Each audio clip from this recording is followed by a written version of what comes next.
Gluten Abend, everybody. Hope you guys are doing great. Saying hi from Germany, Hamburg in Germany. I'm just going to be waiting a little bit.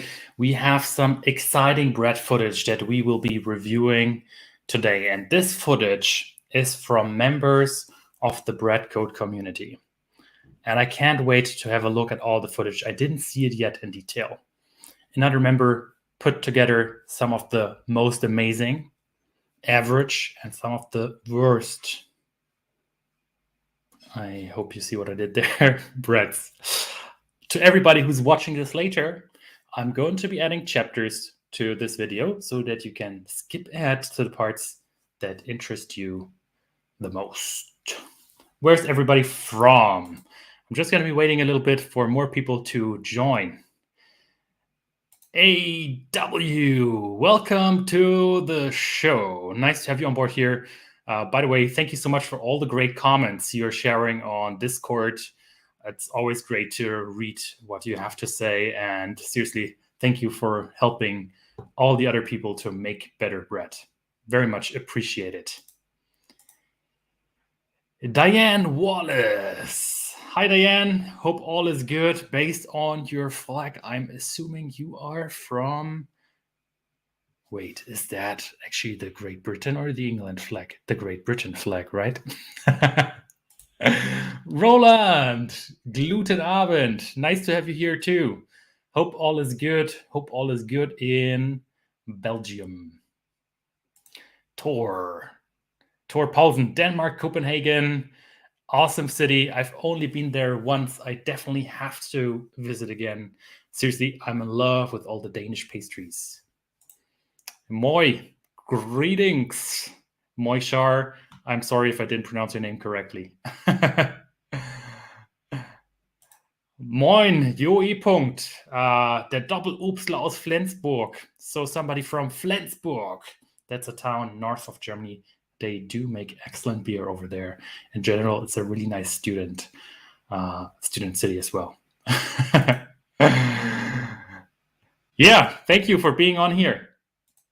OAW from California, all the way to the far west. It must be lunchtime for you now. Philippe Gackstetter, I hope I pronounced your name correctly. Gluten Abend to you too. I seriously love how you guys are using my puns these days. That's so cool.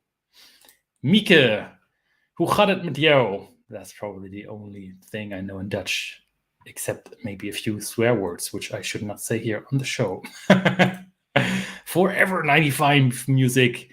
Hamburg, moin, moin. Yes, so moin is what we say in Hamburg. We wouldn't say so much moin, moin, I guess. More like moin, but in other areas you say moin, moin.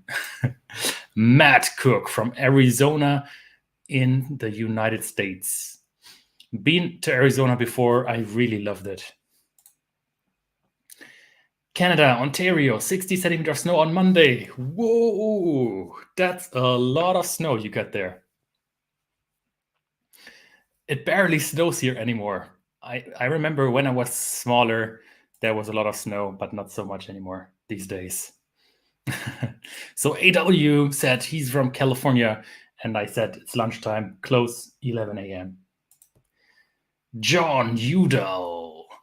Hello everyone from Stockport, UK. Just roasting gammon in the latent heat from my pizza oven.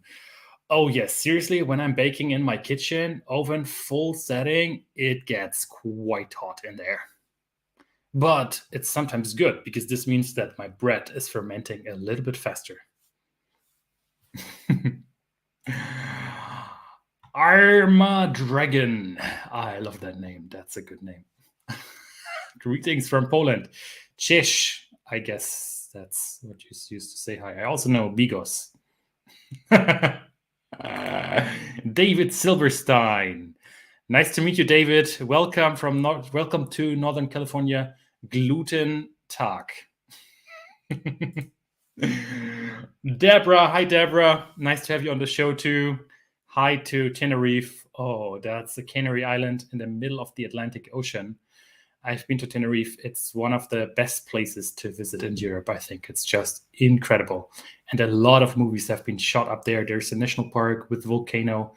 I think it's the highest mountain of Spain. And it's just so incredible, the landscape there. Then there are some hotels where you're in the middle of nowhere, and it's just so nice to be there, so relaxing and calming. Susan, nice to have you on the show. Hi from Louisiana, US. Oh, I recently saw this show from Gordon Ramsay, Uncharted, and he was in Louisiana too. Super cool thing to watch if you're a foodie. Angelica, hi, nice to have you on the show too. Huge snowstorm today. Wow, it's snowing everywhere except here. Tser of Modnar. I'm having a hard time pronouncing all the names. Greetings from Kassel. Greetings to Kassel. I hope all is good in Kassel. I studied in Göttingen, which is a small student city just north of Kassel. Kassel is also a great place to visit in Germany. It's right in the center of everything.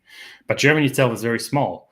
We're the size of half of California, probably. From the far north to the far south, that's probably 8 hours by car. So here, everything is very small.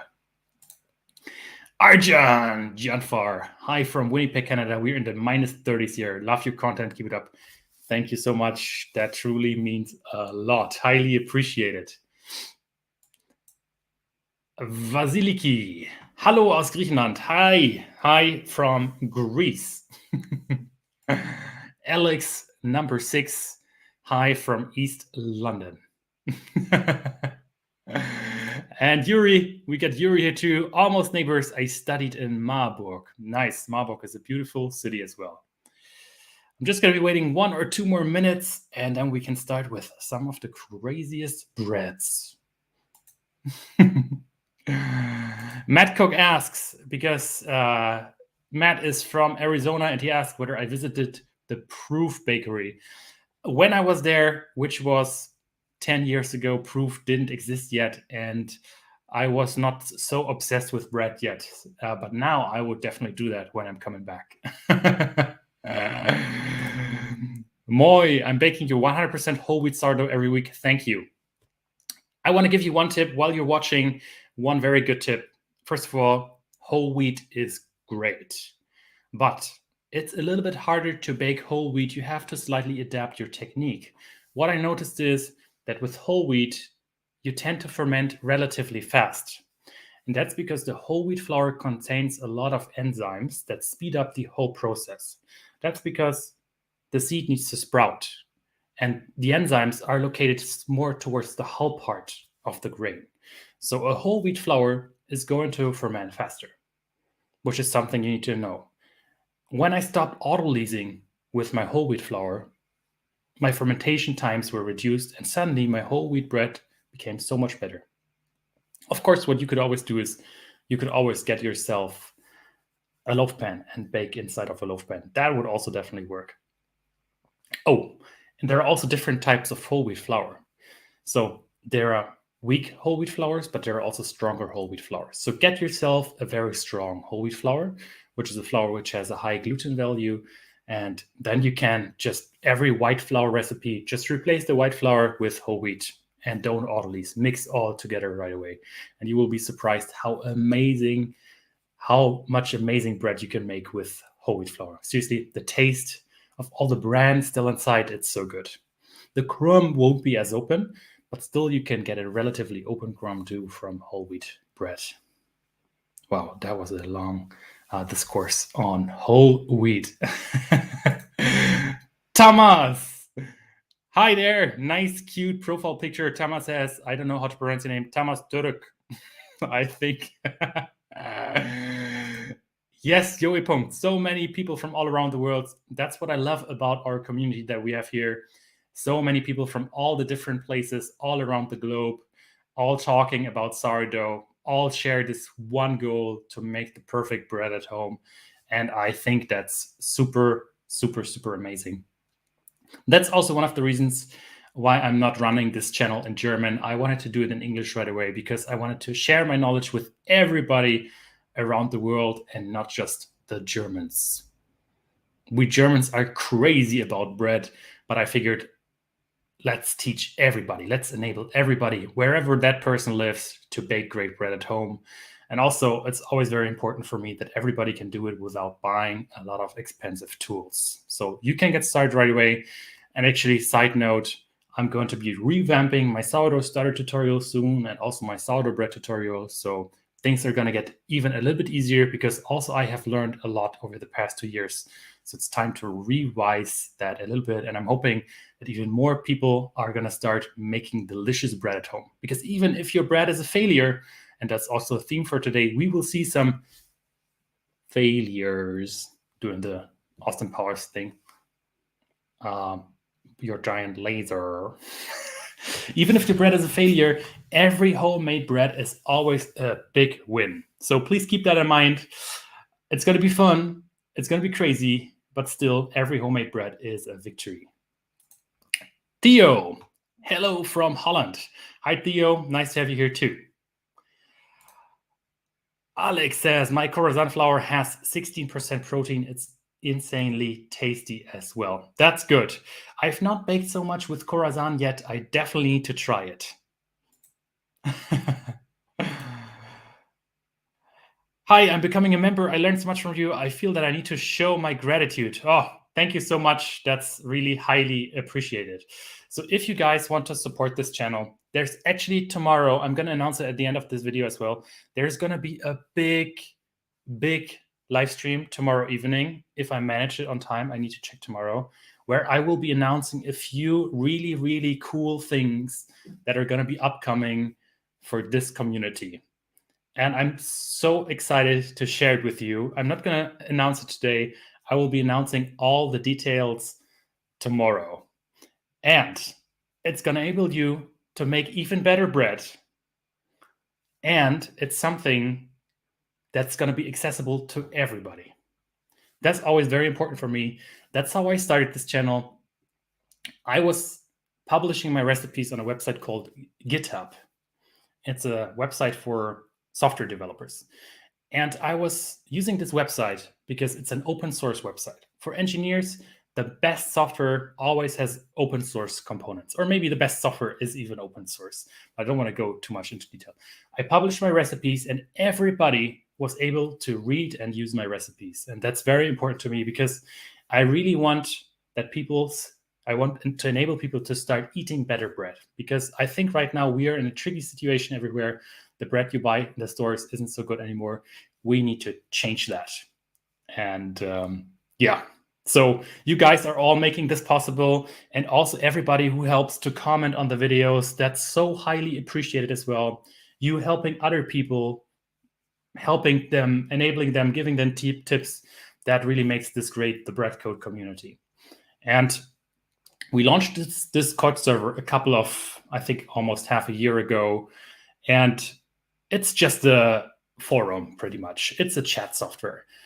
And there you can just write and help other people as well. It's a direct communication with other members, and it's also completely free. And that's also where we got some of the breads from, because there is a fails channel and there is a success channel. And we took all the footage from those channels and compiled it. So it's not very technical. You just have to sign up with your email and password. It's free. And then you can start writing questions there as well and get some feedback, share your posts. And seriously, it's amazing how many people are there from all around the world just talking about making the best bread. Okay. Wow, I'm getting sidetracked. Caro, hi, nice to have you here as well. Caro is from Switzerland. Hi, Caro, nice to have you. Tamas Turek, I'm from Hungary. Nice, that makes me hungry.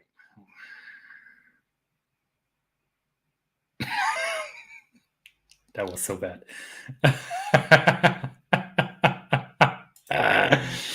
Matt Cook, can you determine the protein percentage of flour at home if it's not listed? So if you don't know so well, one thing that's related to the protein value of your flour is, for wheat at least, for how long you can ferment, this flour. Because the bacteria part of your sourdough consists of both bacteria and yeast. By the way, behind me, there's a really cool infographic that's also part of my merch that you can buy that explains the whole process very much in detail. So yeast creates CO2 and ethanol, and bacteria creates sourness. But bacteria also eats the gluten network of your flour. So over time, your dough is going to become sticky because the gluten no longer holds together. The gluten is like the balloon that can be inflated. So a stronger flour, a flour which has more protein, can thus ferment for a longer period of time. And so if you want to make a more sour bread that still holds its shape for a longer period of time, then this is what you need. You need to have a high protein flour. Plus, the protein is responsible for absorbing a lot of water. So if you mix your dough together and it just won't go together, it's just such a sticky mess, chances are that you use too much water for your flour. And the more protein, the more water you can be using for your flour, which has perks and disadvantages. I'm not going to be going that much in detail, but what I would do here to determine this is probably I would do a test. Make one bowl with 65% hydration. That's 65 grams of water per 100 grams of flour, 70%, 75, and 80. And that should probably give you a few guidelines of how much protein might be inside. I just announced an announcement for tomorrow. We will see. Is it a book? You never know. You never heard of Khorasan, no idea that the protein content is that high. Super interesting. I need to research on this flour. It was licensed by some manufacturer, as far as I know. Maybe I'm correct. Please write it in the comments if I am. That's why I didn't look too much into it in detail yet. Tamás Török from Hungary. How old is your sourdough starter? How often do you refresh it? My sourdough starter, Brad Pitt. You always need to give your starter a name. What's your guys' sourdough starter name? Please share it in the... I want to read some funny names now in the chat. I'm going to be putting the best here on screen. Is already, I think, 4 years old now. And it becomes better and better after every feeding. That's so crazy about it. Your microorganisms will become super good at fermenting flour. So the older your starter is, I think the better it's going to become. At least the better at fermenting flour it's going to become. I do refresh my sourdough starter once. What I like to do now is I always take a bit of the dough that I'm making and I'm using that, and then I will refresh my starter again. It's going to be ready the next morning using that piece of the dough. And then I can use it again the next morning to make my next bread. That totally works and is really great. Caro, make bread great again. Okay, let's not go too much into the political direction here. The good, the bread, and the ugly. Yes. By the way, thank you so much to Code Measure, who is also managing the Discord. Thank you so much for making this possible, making the design, and Mrs. Bradshaw also for putting all those things together. Yo, I've never tried this flour yet, but I'm sure that it's going to be a great flour. Moi, I am using a liquid starter for my 100% whole wheat, a game changer, so tasty.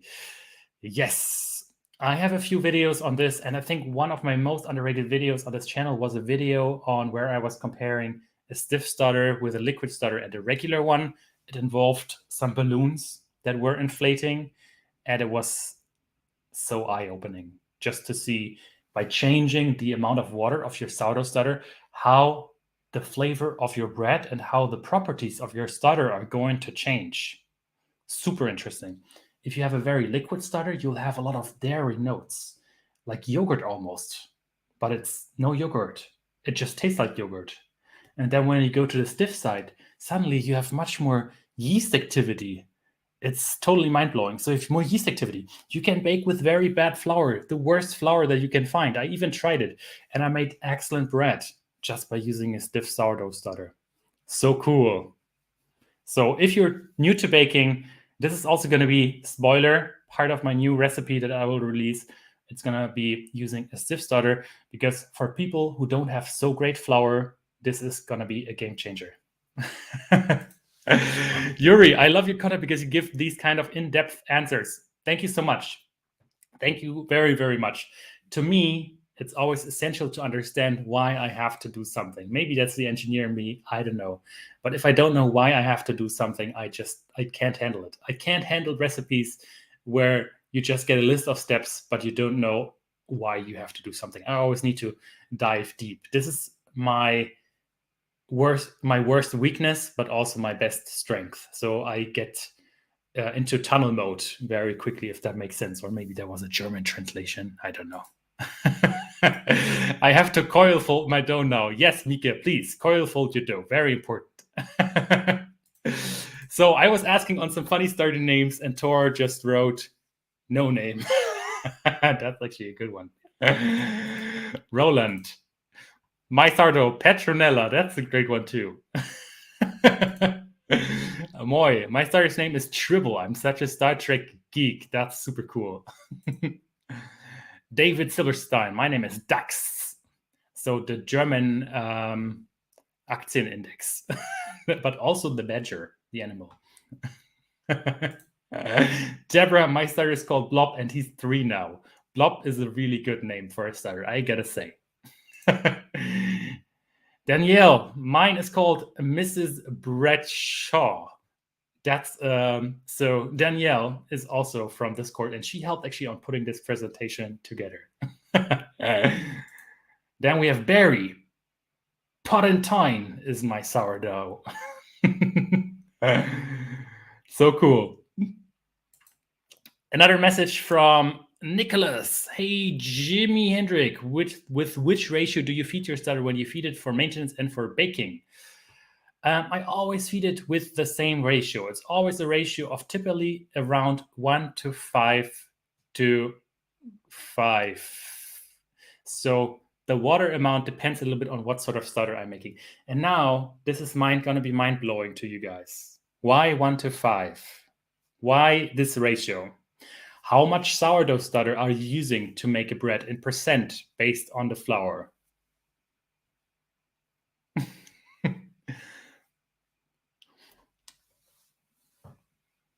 So what do you think? How much sourdough starter are you using typically based on a percentage for the flour? I'm very excited to read what you have to say now.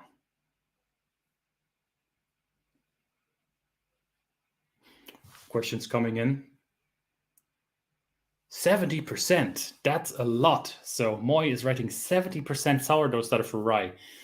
It works for rye, yes, that's for sure. But that's also still quite a lot.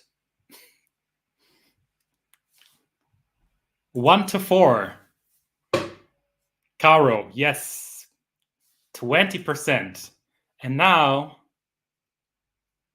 a ratio of 1 to 5. What is this?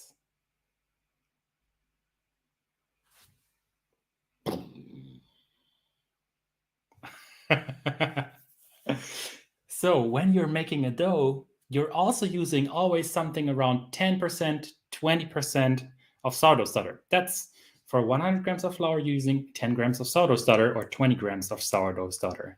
So that's a ratio of 10 to 20%. And that's the same as a 1 to 5 ratio for feeding your sourdough starter. So keep this in mind. Your bread, though, is pretty much just a gigantic sourdough starter, with the only exception that there's a little bit of salt inside. Is this bad with the salt? No. The salt is only going to slow down the fermentation just a little bit.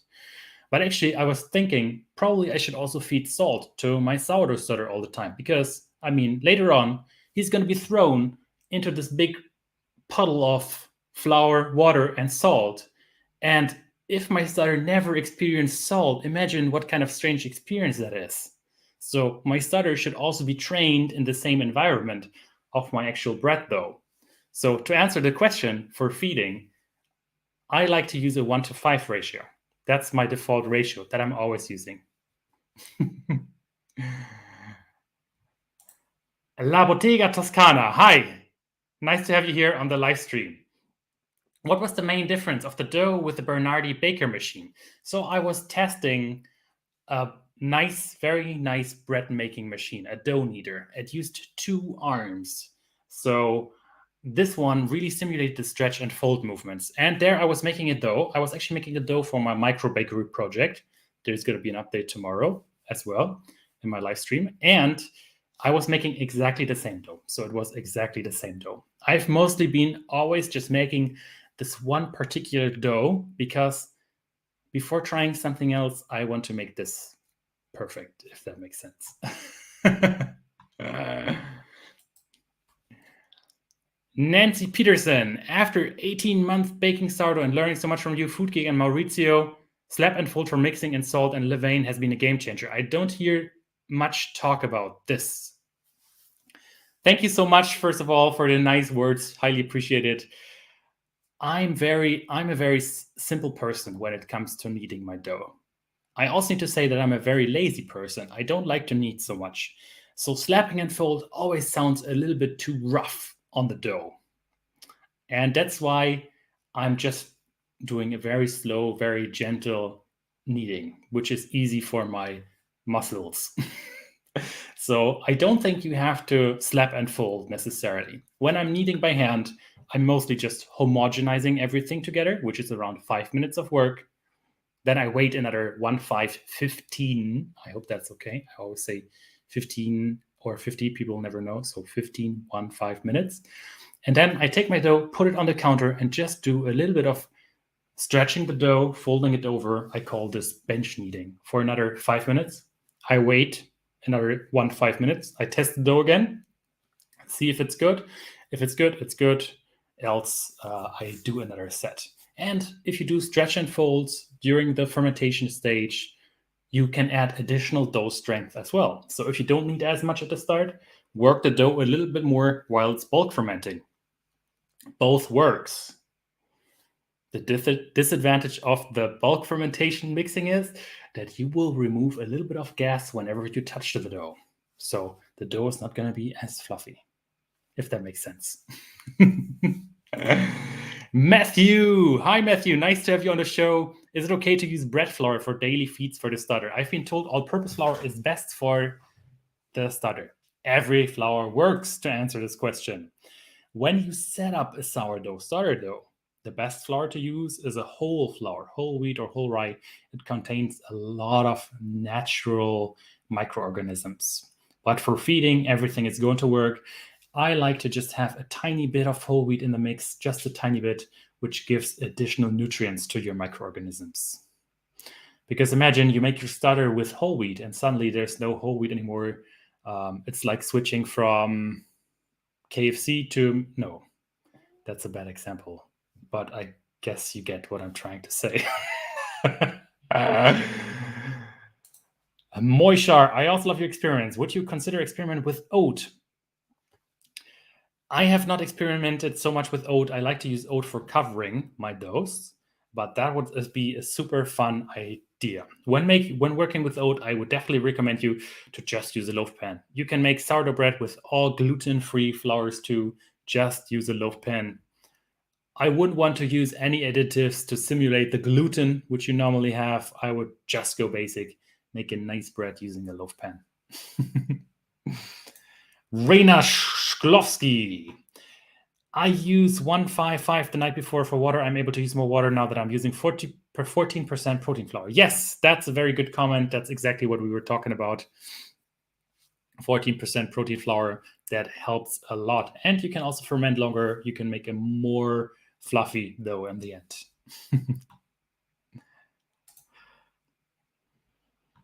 Barry Chambers, Chad Robertson incorporates his levain when it has grown only 20 to 30% in volume, but still passes the float test. What do you think of this technique? Great comment. It's always better to use the levain too early rather than too late. On the float test, it depends on the flour that you have at hand.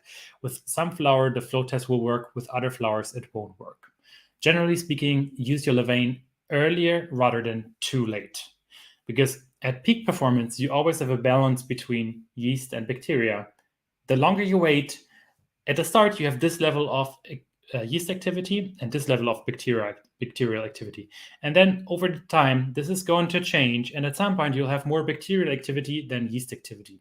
If you're a chaser of an open crumb bread, fluffy bread, then you need to make sure that you sort of balance everything out, if that makes sense.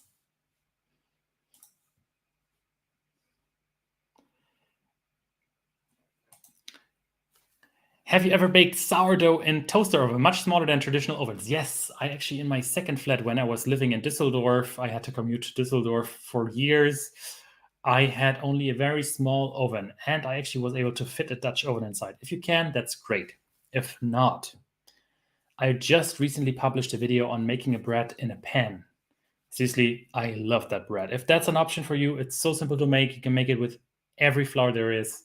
It's going to make you excellent pan bread. Okay, everybody, let's get started with the success and failures of our Discord members. Thank you one more time, Mrs. Bradshaw, and thank you, CodeNasher, for putting this together. Highly appreciate it. Let's have some fun.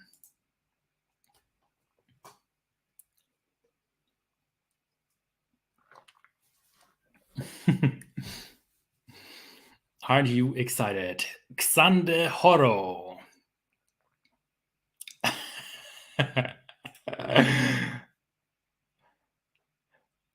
So some more comments here on Toasting Oat. Dan, another comment from Tamas. I followed you when you had about 10K subscribers. Now you have 100,000. Thank you so much. Well, let's see where this path is going to take me. I don't know. I'm just so grateful for everybody who's part of this community, because we are seriously making the world a better place by enabling everybody to bake great bread. And this is not just my work. This is the work of all of us together. Rena Shklovsky. Was it correct this time? I got your pronunciation. Yay. Okay, let's have a look at the bread that Xande made. Do you see this epic design, Mr. CodeNasher? He just makes the most incredible designs. Wow. This was my first and only try on the Breadcode Lazy Sourdough recipe. Baked it too hot, as you can see by the big bubble on the side, but overall a really nice loaf for basically no effort. What do you guys think about this bread?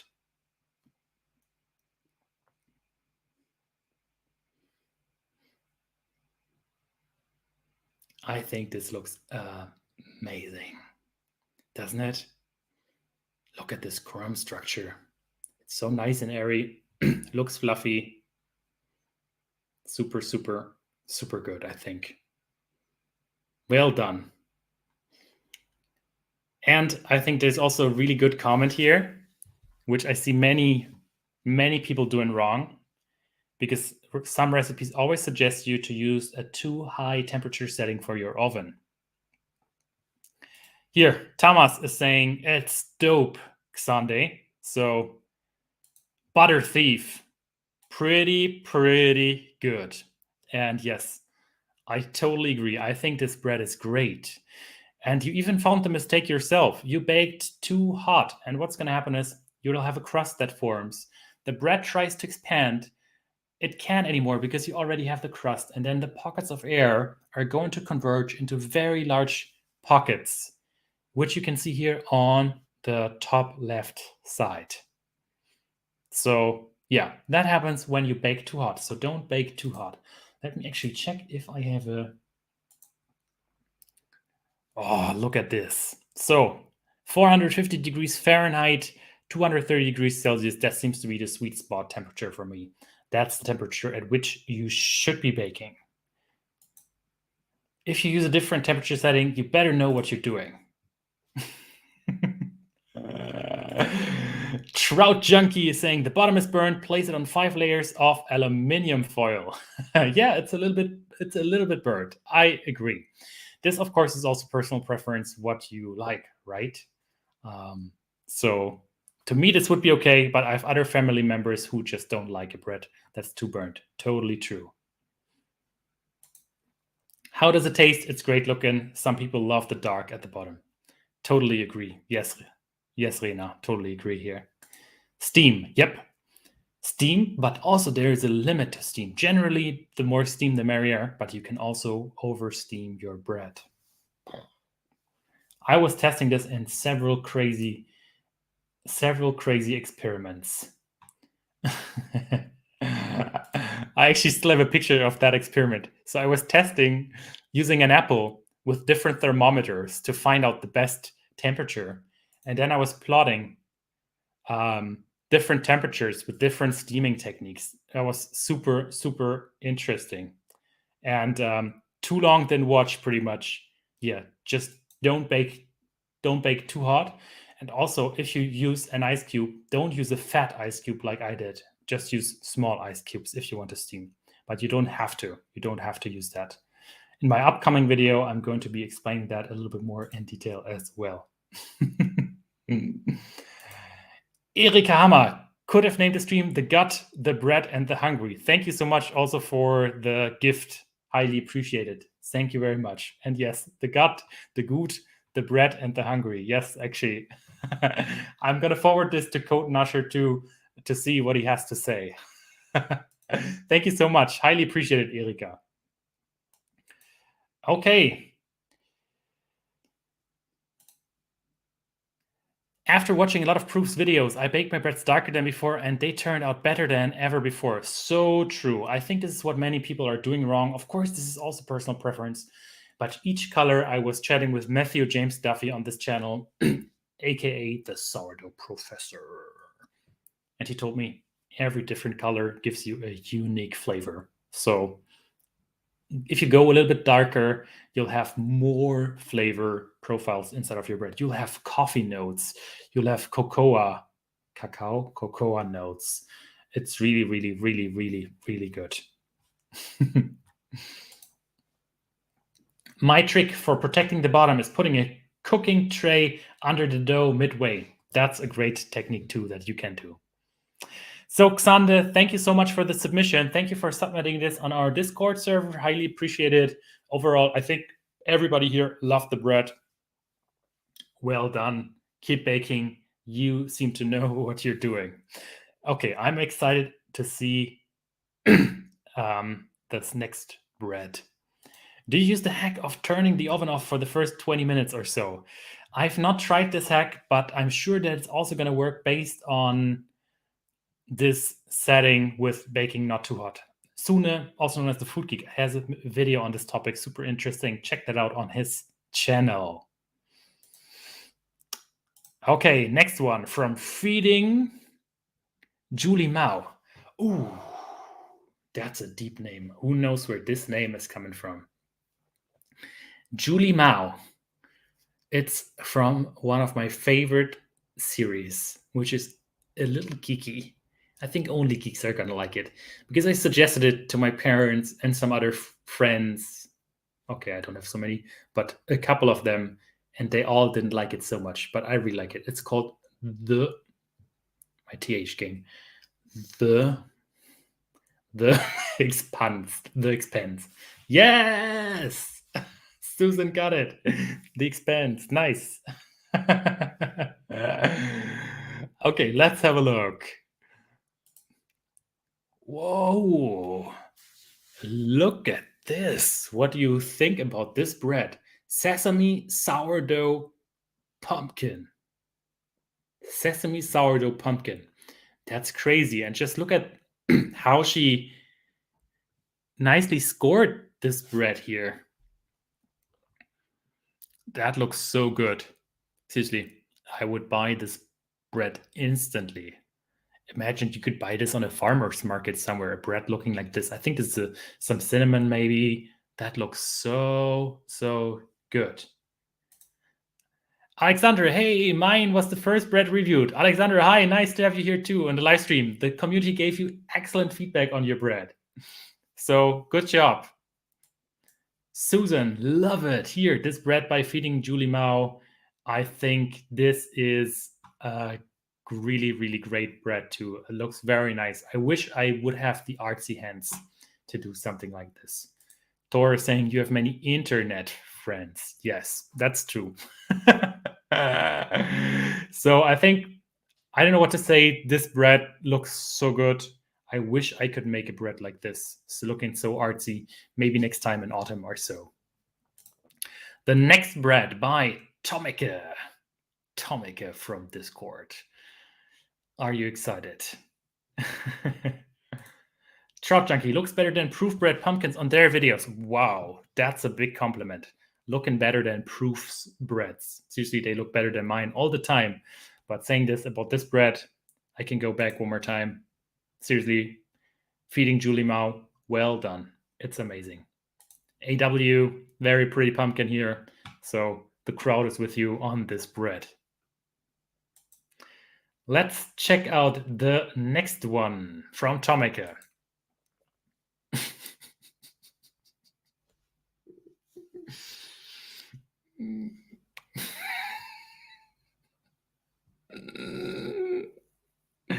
What happened? I have so many questions.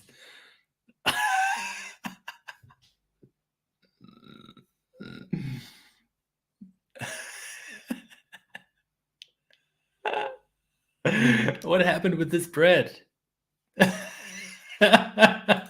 So holy. Holy.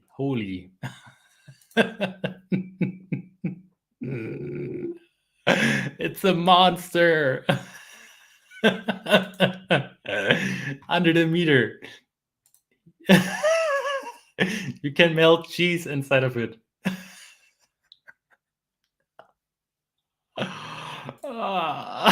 Lake Ness monster.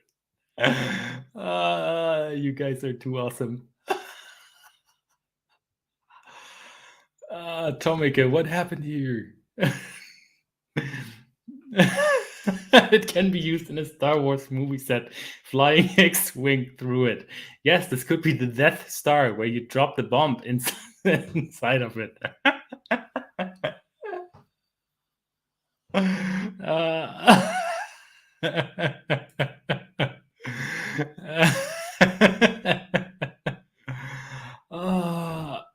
It's about to attack the Enterprise. Oh, wow. This is crazy. This is crazy. And this is why I love reading through some of the posts and seeing the pictures. Because regardless, this looks fun. And we're going to have a look at why it might look like this in a second. But still, every bread you make at home is a big win. So good job for making bread at home. So why does it look like this? Wheat starter, rice starter, dark wheat flour, water, salt. That's all good. I think maybe there has been an issue with shaping, or maybe it was stuck to the Banneton a little bit. That's why it looks like this here on the outside. So that's typically a sign that you just did not nail the fermentation. So work a little bit more on the fermentation.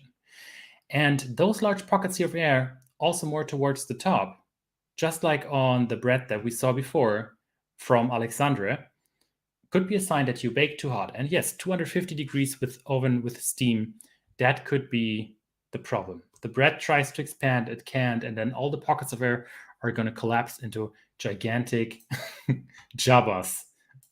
Or you fill it with cream buns and give it to children.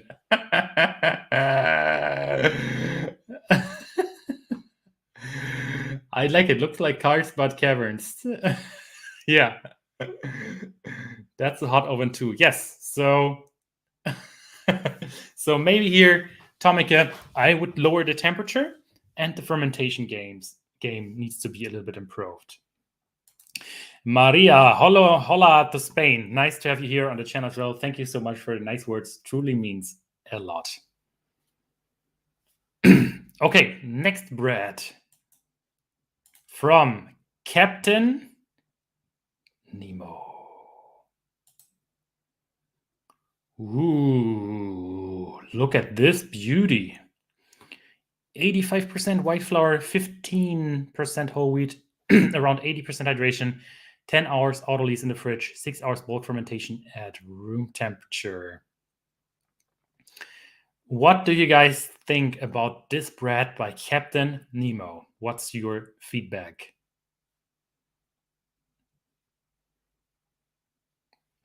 While you are writing your feedback, I'm just going to be answering this question from Rena. I wish I really know how to do the final shaping of a batard. I've watched your video countless times, but never can duplicate it.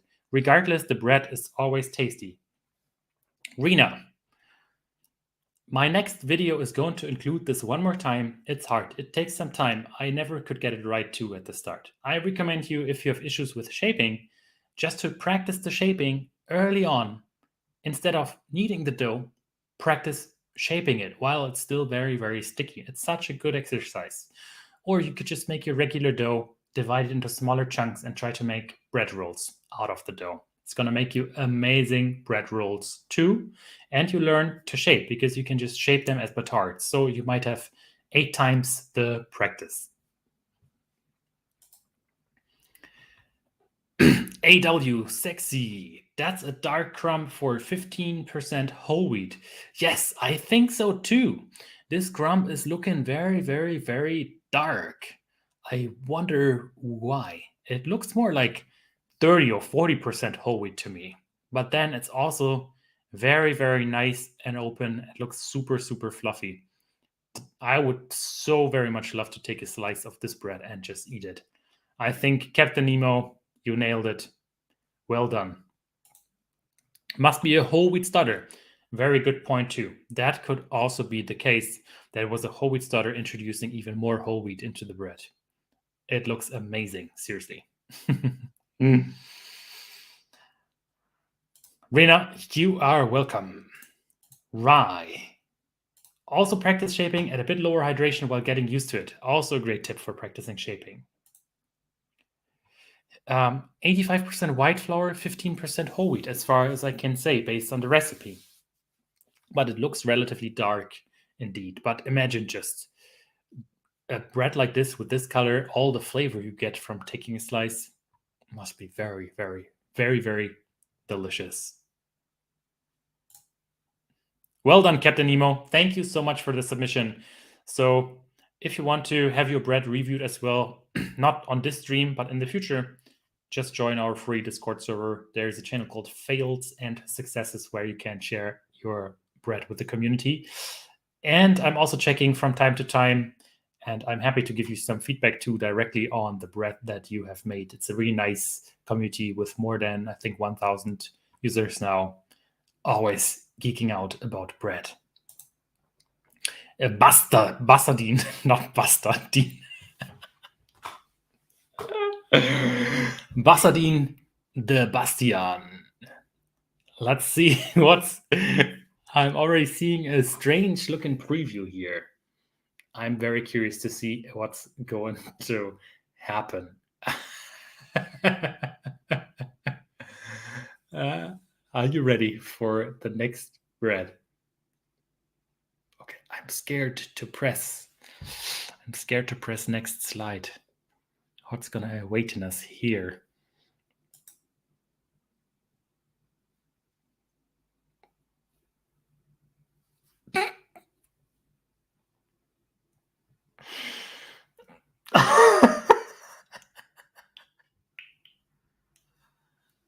Is it a soup?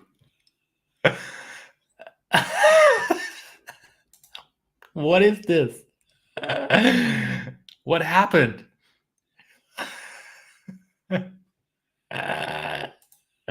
Oh, wow. Ha. This is so strange. It cooked from the outside, but not from the inside. This is really... Holy... Yes. Bastian, what happened here? What is scaled flour? Scalded flour. I actually also have no idea. Scalded flour. Let me just check this real quick. Ah, it's when you add a little bit of hot water to it. I guess that would be a Brühstück in the German. Scalded flour. So you add a little bit of hot water to the flour, and that's going to change the properties of the flour a little bit, as far as I know. I've actually never tried it. So if you have some insights on this topic, please do share it in the comments. That would be super interesting to read. Jose, hello to Spain. Nice to have you here as well. So what happened here with Bastian sourdough bread? It looks like a soup that you could just eat like a soup. It's so crazy. Yeah. One thing that I can say though is that when you're baking with a loaf tin like this, I find it always very hard to know when the bread is done, because it changes a lot on, did you proof your dough in a cold environment, how much of a dough did you make, and so on. So what I like to do is I always like to use a thermometer to avoid this from happening. So just put a thermometer inside, and the moment the core temperature reaches 95 degrees Celsius, okay, sorry, Americans, 95 degrees to Fahrenheit, that's 200 degrees Fahrenheit. Once you have 200 degrees Fahrenheit inside, your bread is done. So you no longer have a soup like this. This is not going to happen unless you definitely used way too much water. When using a loaf pan, this is the best trick. Just use a thermometer. When you're barbecuing, you're already using a thermometer, probably. When you're making bread, especially inside of a loaf pan, this is a game changer.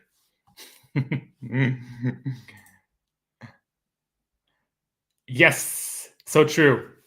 We need some more information to debug this, Bastian, but I'm quite sure it still tasted great regardless. You can always cut it to small slices, and then just roast it with a bit of oil in a pan. It's going to make you an amazing bread. Good point here from Alex. Alex6, Lithuanian scalded rye is such a bread. Whole rye, very tasty. That's so cool. I need to try this. Scalded flour can absorb a lot of water. Super interesting too. AW 195 Fahrenheit, that's probably 92 degrees Celsius, is considered cooked for bread. Yep. So that's the best trick if you really want to know that your bread is done and that you don't have a soup, especially when you use a loaf pan. Right. Tangzong, I've actually never baked with this method as well myself, but I think it goes into a similar direction.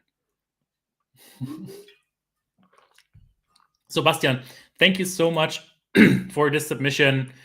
I've seen some recent of your bread, so I know that you've done a lot of improvement. Thank you for the submission. Looking very good. Robo.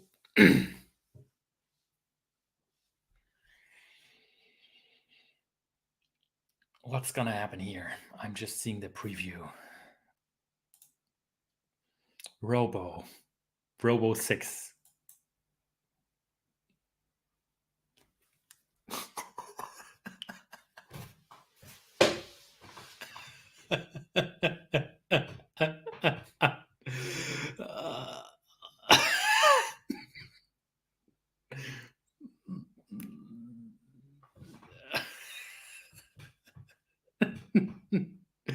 I think this is cream cheese or something like this. What happened here, Robo? How? This is so good. And I've been in a situation like this too. I'm inviting some friends. I'm going to make a nice bread. And it just turns out really, really bad. So that's always, when friends come over or when I give the bread to friends, I always go safe mode. I don't do anything crazy. My own bread, I don't care. But when I give bread away, I always go play it very safe. This is interesting for Murlocking.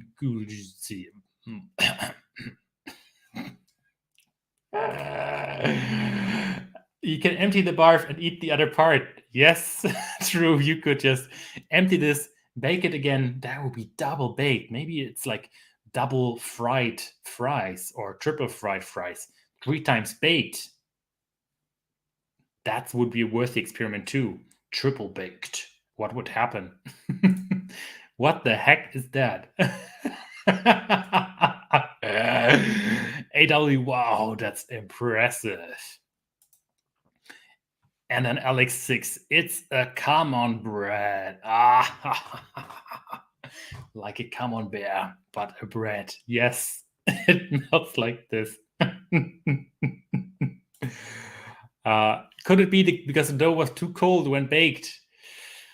I think so too. So If you add too much dough to your loaf pan, of course, it's going to take longer for the interior part of your dough to be ready to be baked. But if you proof it too at a cold temperature, it's also going to take longer to heat up. So thermometer to the rescue here. When folding went wrong. I like it, both bread and pudding. Maybe frozen. Sourdough biscotti. Seriously though, Robo, I think you know what went wrong. The top part is probably still eatable and tastes amazing. Funny looking loaf. Thank you so much for the submission. Highly appreciate it.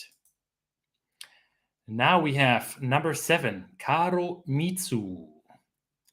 Karo Mitsu. Just picked.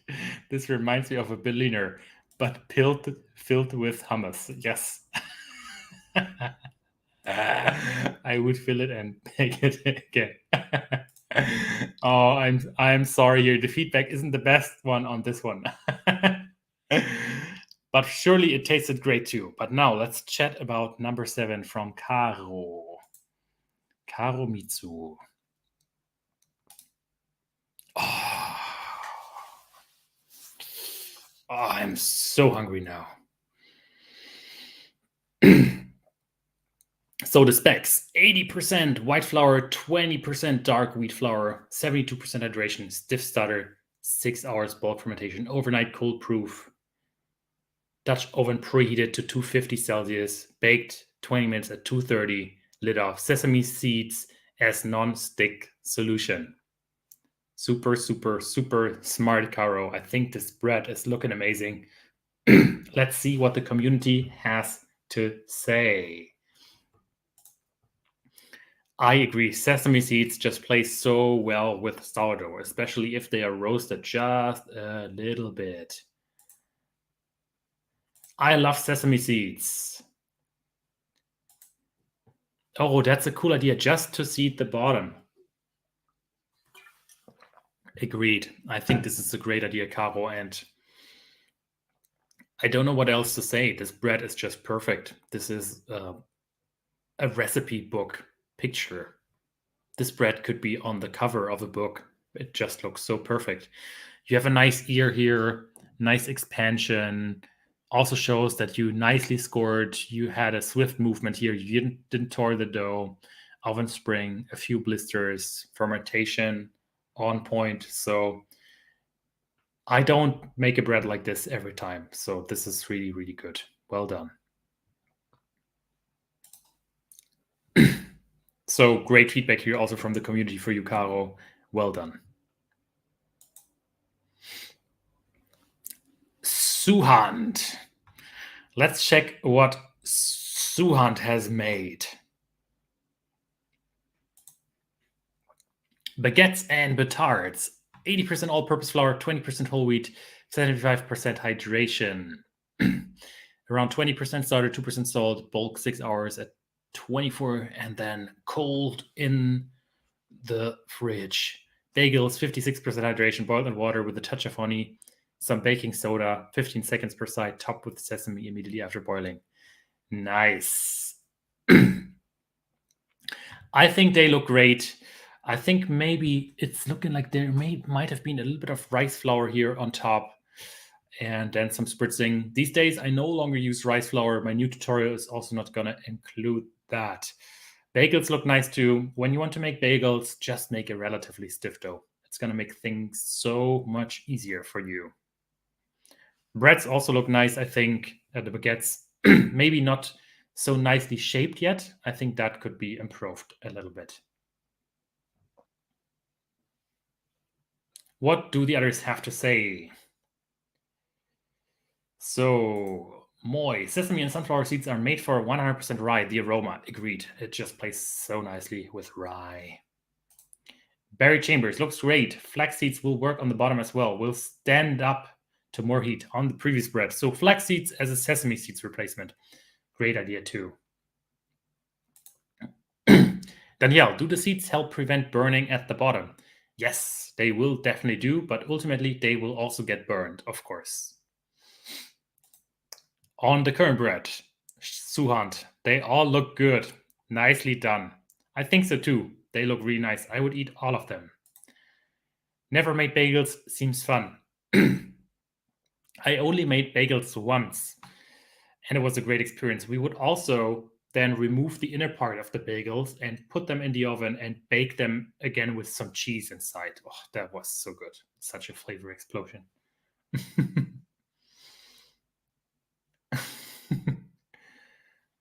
Shh, don't tell Hendrik. I love using a little rice flour.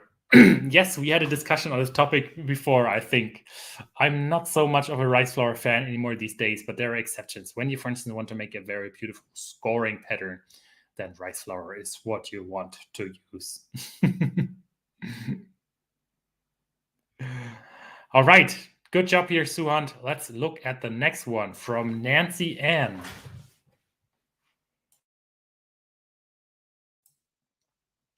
Nancy Ann.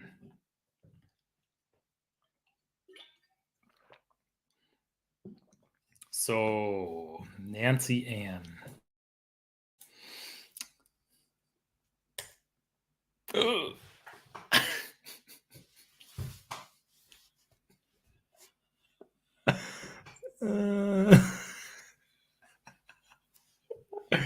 What happened? I have so many questions. Nancy, what happened with this bread? Oh no. Oh no, no, no, no, no's.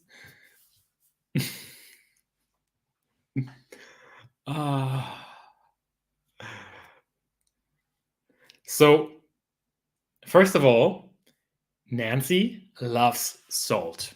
That's what I know. Nancy always uses 3% salt. If you're the kind of person that likes salt, then that's definitely something you can do. The normal recommendation is always around 2% of salt, but you can also go higher, of course, to improve the taste. Let's see what the others have to say here. Oh, from Murloc, Moishar. Oh no. Wholly underfermented Batman. Yeah, it looks a little bit like a Batman, doesn't it? It didn't really ferment at all. Yep. This is cheese, not bread from Angelica. Folds were only 15 minutes apart. Would that play a role?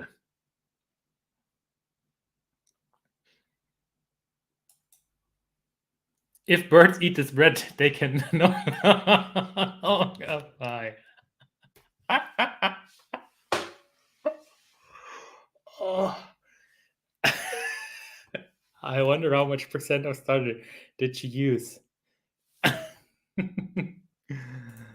With less than 20% starter, it takes quite a while to ferment.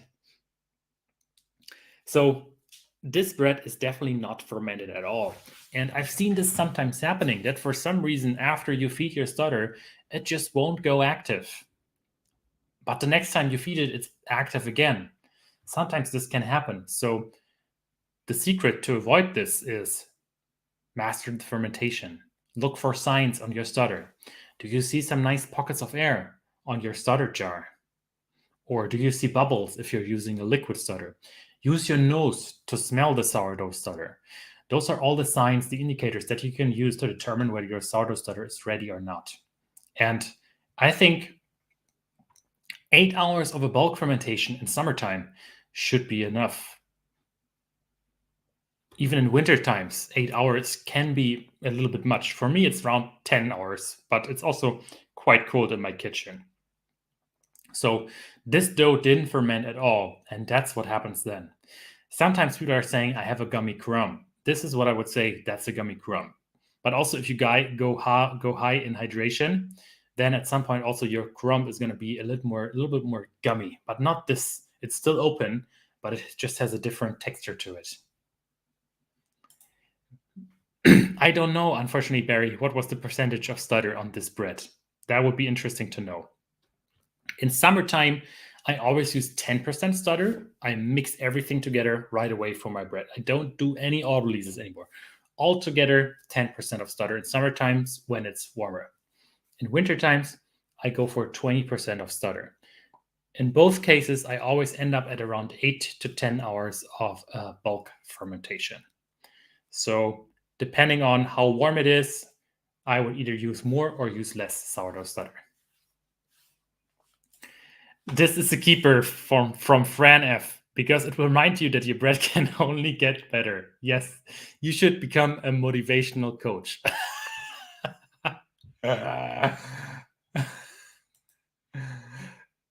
That's pretty classic severe underfermentation or inactive starter. Yes. And as you said, high use of salt will slow down the bacteria and yeast culture. So true. Yes. 100% true as well. So a lot of salt is going to slow things down. Also, if you use alcohol or beer, things are going to be slower, or also high amounts of sugar. Barry Chambers, what temperature was it fermented at? I assume relatively normal temperatures because Nancy is living in the US. I wonder how it tastes. Me too. Sonic Vibe TV, how can I send you a picture for you to see on Discord? Just post it inside of the failures or the successes channel on Discord. I shared the link in the description. It's free to join. You can just go there and start sharing your pictures with the community, and you will get some great feedback. Could chlorinated water cause this? Oh, Sabuas. I hope I pronounced your name correctly. That's a very interesting thought. So chlorinated water is not good for germs, not good for microorganisms. Yes, this could be an explanation. And in the US, a lot of water is chlorinated. So maybe this goes into the right direction. Good guess, I think. We would need to ask Nancy here. My starter was really young, and I didn't know how to tell if my dough was ready to bake. Use the signs. For me now, the nose is the most important sign to determine my starter.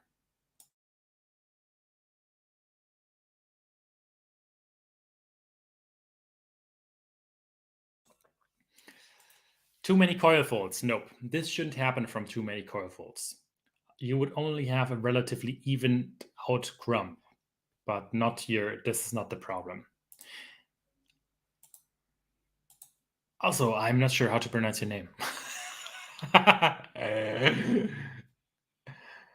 Moishar, are you brave enough to try it? Yes, I would try it. I would totally cut it into small pieces and then just fry it in a pan. Because there are also some breads that are made without leavening at all. So you could totally eat this. This is nothing you should throw away. I would try after toasting it. Totally. That's also exactly what I would do. AW, yeah, join us on Discord, people. Yes. And AW is also a super active Discord member who will give you a lot of feedback. Or a bread pudding. Great idea, too. So thank you very much, Nancy, for providing this picture. Let's go next.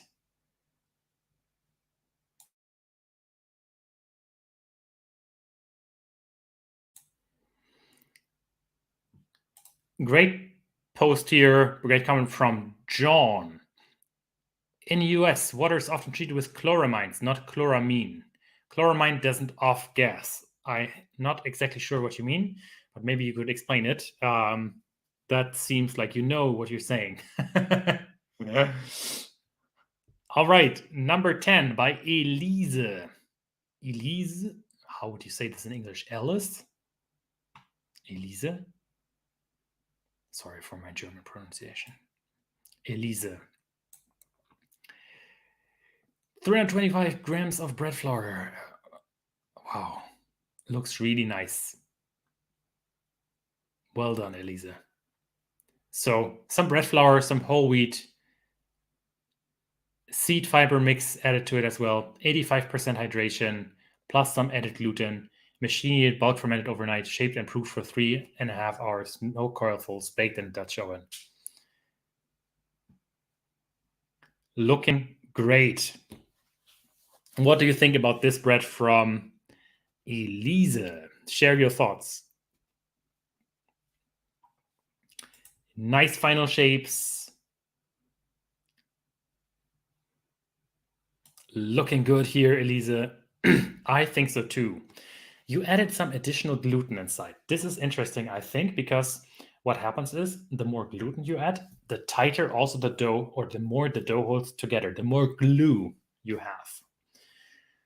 So the more gluten you have, of course, the tighter the dough is going to be. It's going to relax over time during the fermentation, but if you need for a very long period of time, it might be that your dough is relatively tight and also won't open up as much.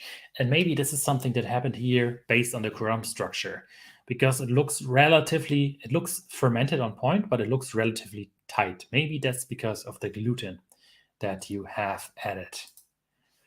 And yes, AW, with the high gluten, this is something you can definitely do. Go this high in hydration. The more protein, the more gluten you have, the higher the water content can be. And Elise. Okay, thank you, Elise.